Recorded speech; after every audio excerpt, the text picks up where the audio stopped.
Here's a short lesson on how to calculate midpoint. You've probably done midpoint before in an algebra class. I'm hoping to maybe streamline and make it a little easier for you in geometry with less equations. Before we can get started on midpoint, we have to stop and recall something from graphing. When we have a graph, remember, we have x coordinates and y coordinates. Remember, the x coordinates are the ones that go left and right. And the y coordinates are the ones that go up and down. A lot of students still mess these up, so I like to point out something about the x letter and the y letter that seems to help some students out. If you don't remember which is which, x goes left and right, and you can remember that because if you look at the bottom of the letter, the legs go left and right. The y coordinate goes up and down. And if you forget, look at the bottom of the y, because the bottom of the y has a leg that goes up and down. So if you forget which one's up and down or left and right, just remember the letter looks like the line it represents. So let's talk about midpoint for a minute. So midpoint literally means what it sounds like. The word mid, I'm going to write my fancy handwriting because I don't get to do this very often. Okay? The word mid is short for middle. Okay? And then we all know what a point is.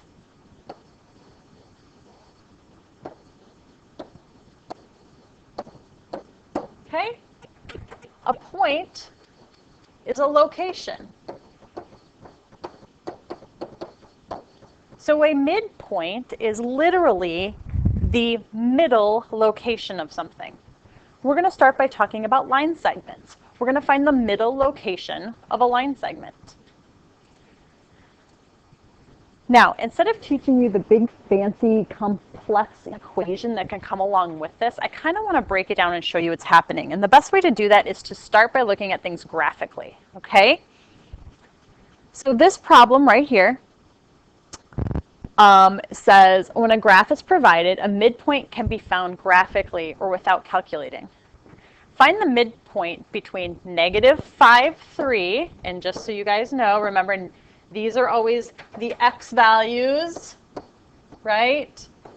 X comes before y in the alphabet. It comes before y in math also, okay? So we're looking at the x value and y value -5, 3, okay? And that's 7, 7. That went right there. So I counted over in the x, which is left and right, and then up and down for the other number.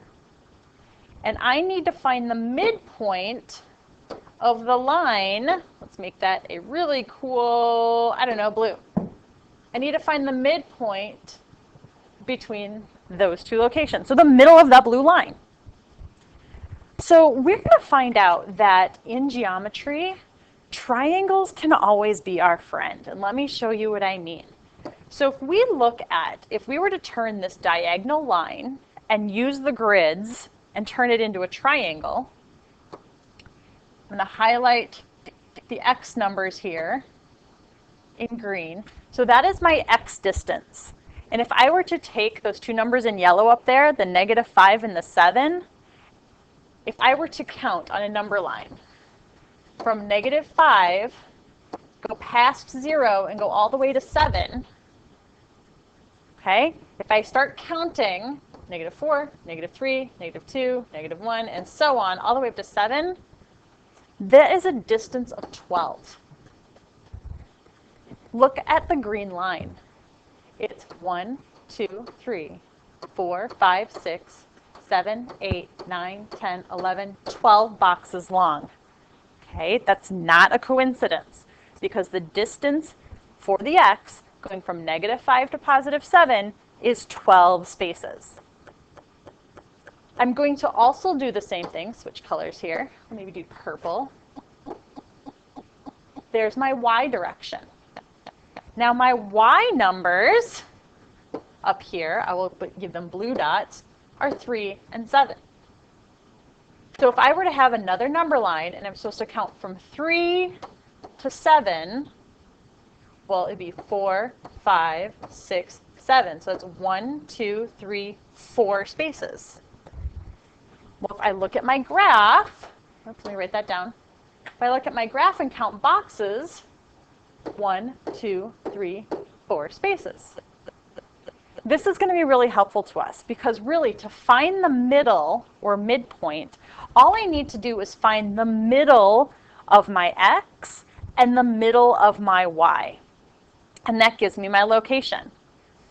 So let's find the middle of the x. Remember, the x was 12 spaces total. Well, what is the middle of 12? What is half of 12? 6 spaces. So let's count 6 spaces. 1, 2, 3, 4, 5, 6. That's 6 spaces. So that's the middle of that green line. That's 6 spaces, which means there's 6 spaces on the other side. That is the midpoint of the green line. Okay? So I'm going to let that blue dot send a little rocket up and touch our line like that. Okay? By the way, look at that location is positive 1 in the x direction. So I'm going to write positive 1 in the x direction.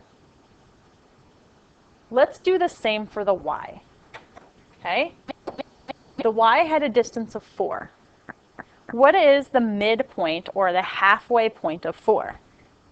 It's 2. So if I go to my purple line and I do the same thing, 1, 2, and put a dot there, notice there's 2 spaces on the other side. That is the middle of the purple line. That is the midpoint of the purple line. And if I let him shoot a rocket over to meet, okay, notice how those 2 lines come together on our blue line. Also notice in the y direction along that purple line, I am at a positive 1, 2, 3, 4, 5. I'm at positive 5, so my y number is positive 5. Ladies and gentlemen, you have just found the midpoint of that blue line. The midpoint of that blue line is at positive 1, 5. That's your answer. Remember, a midpoint is going to have an x and a y coordinate. And that's how we solve it graphically. So we can always solve it graphically with a piece of graph paper. You can always get some graph paper, or if we're in school, I can provide you graph paper. Or we can do it without graphing. Some of you might remember what it means to average. I'm going to do fancy writing again.